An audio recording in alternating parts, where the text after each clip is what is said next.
Hi there. Here is my video on finding research for how social media impacts our quality of sleep. So I'm here at the El Camino College's library homepage. Immediately, this little pop-up comes up asking me if I want help from a librarian. I don't need help, but that's something that I think you should always consider is that a librarian can always help you with research, but I'm going to hit no thanks. I mentioned going to the databases. So I'm going to scroll down and I'm going to click on this box that says databases. And you're going to see that our school gives you access to 116 databases. Think of the databases as search engines in specific subjects. And when you search within that search engine,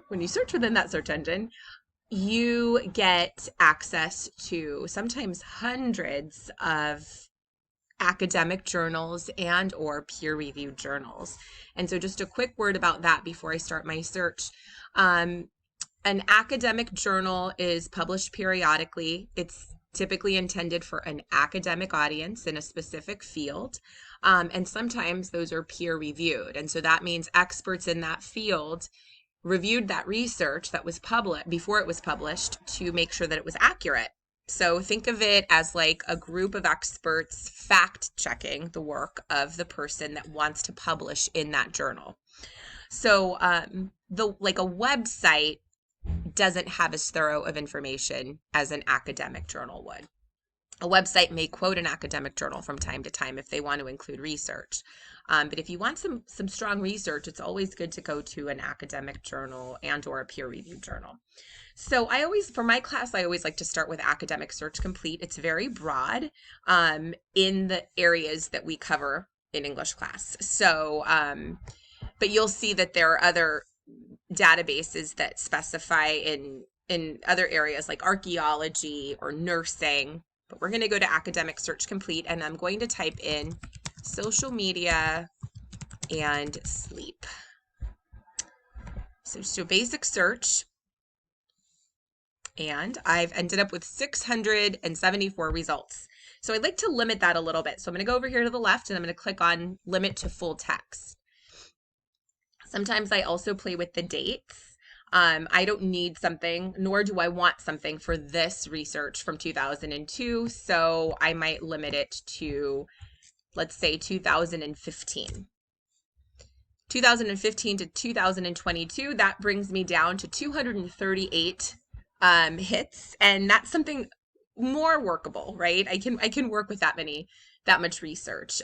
Initially, if you look over here, it's telling me that it's an academic journal. Sometimes it'll classify it differently. So let's see. This is a periodical here. So right away you can sort of like focus in on the academic journals. And I'm going to just look at some of the titles. Sleep Practices of iGen, the quantitative analysis along with suggestive techniques. That could work for this paper. Extracurricular activities, screen media activity, and sleep may be modifiable factors related to children's cognitive functioning. Evidence from the ABCD study. That could work because I'm trying to find research that shows a connection between sleep and social media, right? And how we're impacted by too much social media in the way that we experience sleep. Sleep quality in adolescence in relation to age and sleep, related habitual and environmental factors. It tells me here that it's going to mention social media in the article.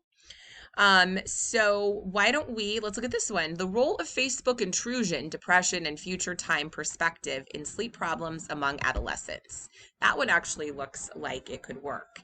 And typically an article from an academic journal will have something called an abstract, which is just a summary that shows me, that kind of helps me figure out what this whole article is going to be about.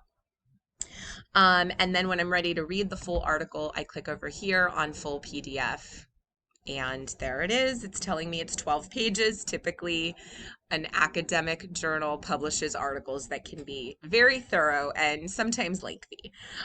So I hope this little tutorial helped you, and I hope it gave you confidence that there is current research on your topic. Bye.